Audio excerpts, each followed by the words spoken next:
In this video, I am going to explain about registers associated with the interrupts. As you have already seen what an interrupt means, what is the difference between an interrupt and polling, and which are those 5 or 6 interrupts.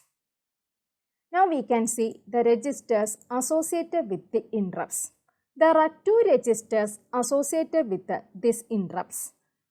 As you all know, 8051 consists of 6 interrupts. These 6 interrupts can be controlled by 2 registers, namely interrupt enable register as well as interrupt priority register.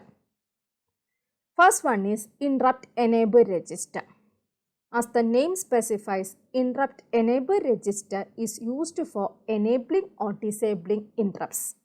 As you all know, if you are giving a value 1, that is used for enabling the interrupts, and if you are setting the value as 0, that is used to disable the interrupts. Then D7th bit is the most important of all the bits in interrupt enable register. Interrupt enable register is also a bit addressable register. As you all know, bit addressable means it can be specified by simply giving this instruction as IE.0 up to IE.7. That means you can simply represent it by specifying set B or clear IE.7 or set B IE.0, etc. Then interrupt enable register is also an 8-bit register. That means bit ranges from D0 to D7. D7th bit is the most important bit in interrupt enable register. D7th bit is EA. EA means enable all. If D7th bit EA value is equal to 1, interrupts are enabled. That means by giving EA value as 1 or by simply writing it as set B IE.7, you can enable all interrupts. Then only you can enable any of these interrupts. If you are giving value of EA as 0 or if you are writing CLR IE.7, then no interrupt will be acknowledged. That means if you are simply writing this value, if EA is equal to 0 or CLR IE.7, no interrupt will be responded, even if any of these associated bits are high. So, by giving one value to this bit only, then you can enable any of these interrupts. Then as I have already told you, there are 6 interrupts.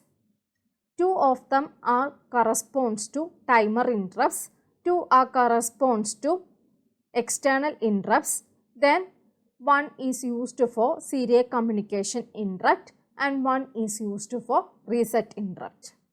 Here also you can see bits are related to these interrupts. D0th bit is EX0 and the second bit is EX1. As the name specified, EX0 and EX1 corresponds to external interrupt 0 and external interrupt 1. These bits are used for enabling or disabling external interrupt 0 or external interrupt 1. Then there are timer interrupts, that is denoted as ET0 and ET1. Then there is also ET2. This ET2 stands for 8052 microcontroller. It is not doing any functions related with the 8051 microcontroller. Then ET0 means it can be used for enabling or disabling timer 0 overflow interrupt, and ET1 can be used for enabling or disabling timer 1 overflow interrupt. Then for receiving and transmission, there are serial communication interrupts. That serial communication interrupts can be specified by giving the bit as ES. That is IE.4, ES is IE.4. It can be used for enabling or disabling serial port interrupt. Then ET2 used by 8052 microcontroller. then the sixth bit is not implemented, it is reserved for future use. Then EA means enable all. If this value is equal to 1, you can enable any of these interrupts. If this value stands as 0, then if this value as 1, then no interrupt will be enabled. Every interrupt stands as disabled only. Then you can see two questions related with interrupts.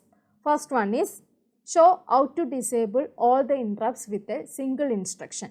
As I have already told you, EA means enable all, which is the D7th bit. So by giving value as 0, if EA value is equal to 0, or by simply providing it as CLR IE.7, you can disable all interrupts with a single instruction.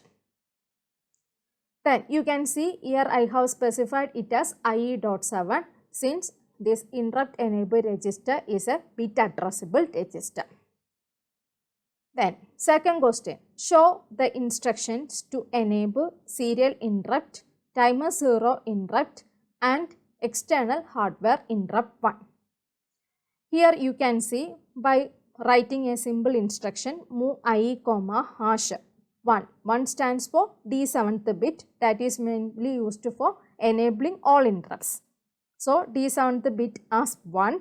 Then you have to enable serial interrupt. Serial interrupt is IE.4, that is D4th bit. D7, D5, D6, D4. D4th bit set as 1. Then you have to interrupt timer 0 interrupt. Timer 0 interrupt is D first interrupt. So D first interrupt stands as 1. Then external hardware interrupt 1, that is second interrupt. So D second interrupt is also set as 1. Other all interrupts set as 0. So you can enable these interrupts by putting 1 to corresponding bits in IE register. Then you can see second register, interrupt priority register. Interrupt priority stands for giving priority to the interrupts. Then here you can see interrupt enable EX0, ET0, same bits interrupt priority is given as PX0, PT0. Instead of EX0, we have written it as PX0. Priority for P and enable interrupt for E.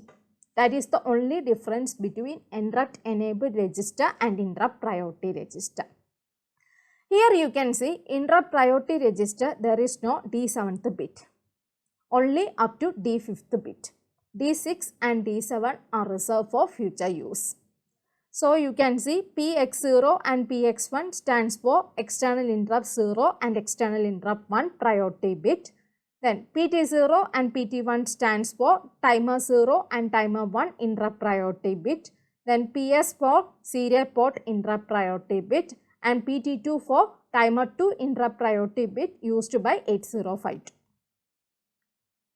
Then how this priority is set? Priority can be set by using this table. External interrupt 0 will be having highest priority upon reset. Then timer interrupt 0, then external interrupt 1, then timer interrupt 1 and then serial communication. Here you can see external interrupt 0 will be having highest priority, then external interrupt 1. Here you can see timer interrupt 0. As the bit itself you can see external interrupt 0, timer interrupt 0, external interrupt 1, timer interrupt 1, then serial communication. Serial communication will be having the lowest priority. Suppose priority bit is equal to 1. That is any of these bit is equal to 1 means it will be assigning highest priority.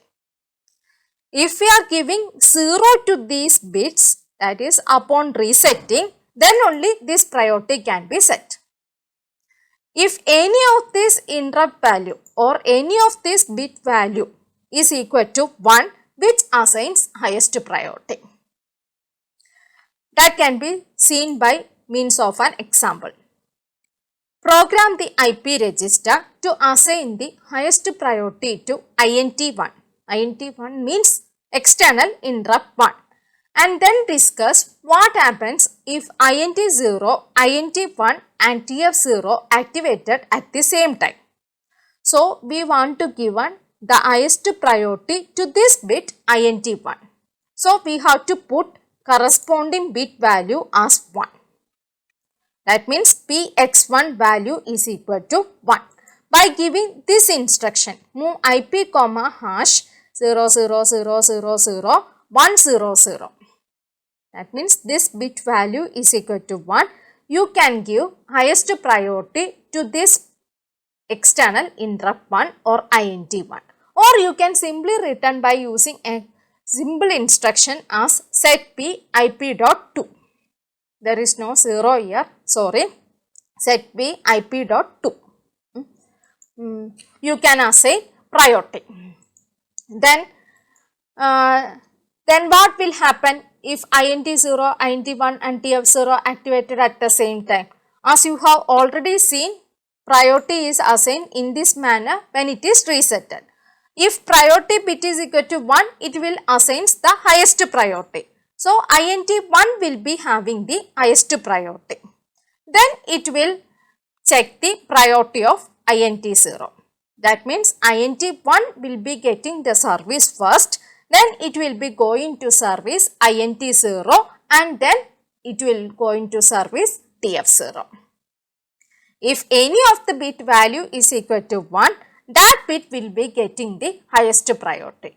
If highest priority has been already given, then that interrupt will be serviced first. Then it will go in the sequence order, like this order. So, here external interrupt 1 will be getting the highest priority, then it will be going to serve the INT0 functions, then time of overflow flag 0 functions. Okay, thank you.